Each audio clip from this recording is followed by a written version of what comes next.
SSS nagpapaalala sa lahat ng mga miyembro, claimants, beneficiaries at maging ng mga employers laban sa iba't ibang uri ng panluloko. Ano-ano nga ba ang mga panlulokong ito at paano natin maiiwasan ito? At kung kayo po ay nakakumit sa isang panluloko dito sa SSS, ano-ano po ang mga kaakibat ng mga penalty at kaparusahan? Lahat ng yan ating aalamin sa buong video na ito. Hold up.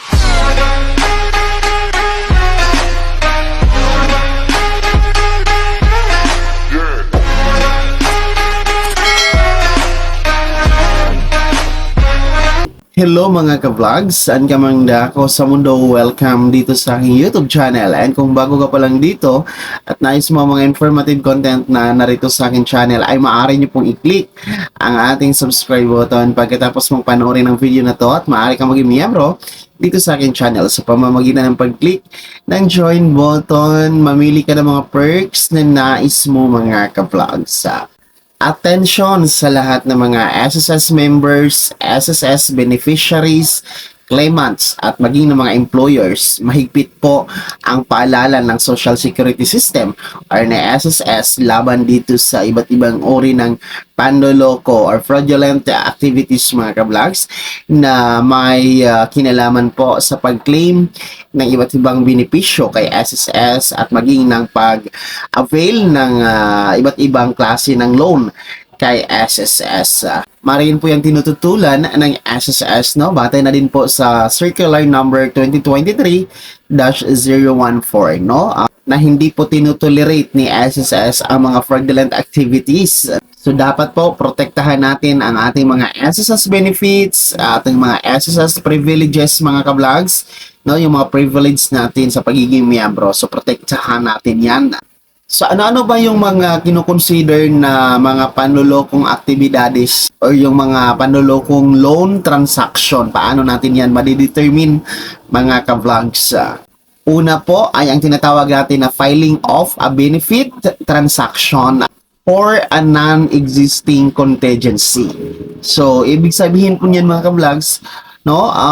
Baka mag-file kayo or baka nag-file kayo ng benefit transaction na hindi naman nag-exist yung contingency mga ka-vlogs. Halimbawa, nag-file po kayo ng benefit ng sickness, no? Yung nag-file kayo ng death claim, funeral claim na hindi naman talaga totoong namatay, nagkasakit, or kahit nanganak, no? Sa maternity benefit, no? Yan, baka mag-file kayo ng mga benefit claim, benefit transaction na hindi naman talaga na-exist yung contingency. So, bawal po yan mga ka-vlogs. Pangalawa po, yung tinatawag natin na forgery, falsification, tampering, or alteration of documents. So, wag natin pong gagawin yung mga ganyan, ha? Halimbawa po, binago yung petsa, no? Yung petsa ng pagkasakit, petsa ng pagkamatay, no? In-erase nyo yung mga detalye sa documents tapos pinalitan nyo ng bago, no? Tampering, no? Tinamper nyo, no? Yung falsification, no? Dinoktor nyo. Yun yung right term. Dinoktor nyo yung dokumento para makakuha ng benefits, no? Makakuha ng claim kay SSS. Bawal na bawal po yan mga ka-vlogs. Pangatlo, yung tinatawag natin na misrepresentation or concealment of facts or information. So, madaling salita, no? Nagbibigay tayo ng maling impormasyon kay SSS. So, bawal po yan. Pang-apat po, yung use and submission of any falsified or spurious document or information. So, kung tayo po ay nag-submit, no? Nagbigay tayo, nag-provide tayo ng dokumento kay SSS, tapos finalsify natin yan or dinoktor natin. Ayan, bawal po yan mga ka-vlogs, may kaparusahan po yan, ha? Under the Circular 2023-014 ni SSS. Panglima po, yung tinatawag natin na disclosing to any person or entity the login credentials in my.sss account or portal including po no kasama po ang personal and or personal information resulting to acts or fraud. So wag na wag po kayong mag-access ng ibang my.sss account no, yung portal po ni SSS. Baka po i-access nyo no, hindi naman sa inyo yung account na yun, bawal po yan mga ka-vlogs no. Halimbawa po kasi nangyayari ito kung nakilagin po or nakalagin yung my.sss account ng isang tao sa isang cellphone or laptop or any gadget mga ka-vlogs, tapos hindi na log out. So, pwede mo yung ma-access kasi. So, yun, confidential information kasi yung meron sa portal natin sa my.sss. So, kung yan ang mangyayari, no, i-log out nyo na lang po. Wag nyo yung galawin kasi confidential information po yan and considered as fraudulent activities po yan mga ka-vlogs, no? Baka po mag-apply kayo ng loan tapos hindi alam ng may-ari ng account na yon na may loan na pala siya. So, bawal po yan. At panghuli, other analogous cases, no, may be determined by the SSS. So, yun, ang mga considered as fraudulent activities or loan transactions, mga ka-vlogs. So, para po maiwasan natin yung mga fraudulent benefit activities or fraudulent loan transactions, mga ka-vlogs, ay dapat maging responsable po no ang mga SSS members, claimants, beneficiaries, and employers. So narito po no yung mga dapat nating gawin. Number 1 po ay panatilihin po natin nakalagin no sa ating my.sss portal account. So si SSS po hindi niya po liability na kung mapasok ng ibang tao yung ating my.sss account, mga ka-vlog. So make sure no na kung mag-open po tayo ng ating my.sss account sa cellphone ay sa sariling cellphone natin yan natin i-open, mga ka-vlogs, no? Huwag kayong mag-open ng inyong my.sss account sa mga internet cafe, sa ibang cellphone or sa ibang gadget na hindi sa inyo. Baka hindi nyo ma-log out kasi, mga vlogs, at nanatili po yung nakalagin, no? Pwede pong gamitin yun sa ibang mga hindi magandang activity, no? Gaya po ng pag-apply ng loan, tapos magugulat na lang kayo na may loan na kayo kasi in-apply ng iba, no? Kasi kung ma-access mo kasi yung my.sss account portal ng isang SSS member, pwede mong i-change lahat, pati yung disbursement bank, yung address, yung cellphone number, lahat ma-access ngayon, mga ka-vlogs. Pwede siya mag-apply ng loan, pwede siya mag-apply ng mga ibang benefits. So, dapat sa sarili lang natin na gadget or cellphone, ilalagin yung ating my.sss account. So, kung mag-submit po tayo ng ating mga benefit transactions or loan transactions, dapat mag-provide po tayo ng certificate with undertaking na ang lahat ng mga impormasyon na ating binigay ay tama, correct, no, accurate, no, mga ka-vlogs. So, kailangan natin mag-provide ng certification with undertaking. Then, pwede din tayo magbigay ng consent sa SSS to access our personal information at iba pa mga certification, no, as required by the SSS.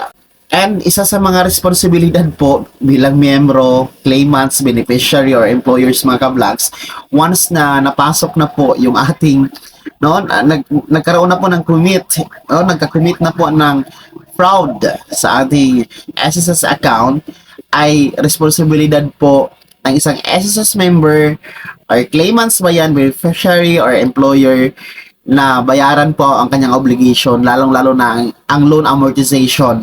Kung may nag-loan sa kanyang account, kahit hindi mo ginamit, mga ka-vlogs, responsibilidad mo na bayaran yan. So, yun, mabigat yun. So, ito po yung preventive and punitive na gagawin po natin, no, para masugpo or maiwasan itong fraud or panluloko, mga ka-vlog. So, makikita nyo po, meron pong preventive and punitive. So, malinaw naman po, no, na nakasaad dyan yung mga hindi dapat natin gagawin at kung nagawa natin, ano yung punitive or sanction, mga ka-vlogs. So, ano po ba yung nag-aantay sa atin, no, na consequences? Once na napatunayan po na meron nga pong panloloko sa pag-transact natin ng benefit and loan transactions kay SSS. Unang-una po, SSS shall immediately institute stoppage or recovery of funds disbursed through its accredited disbursement channels.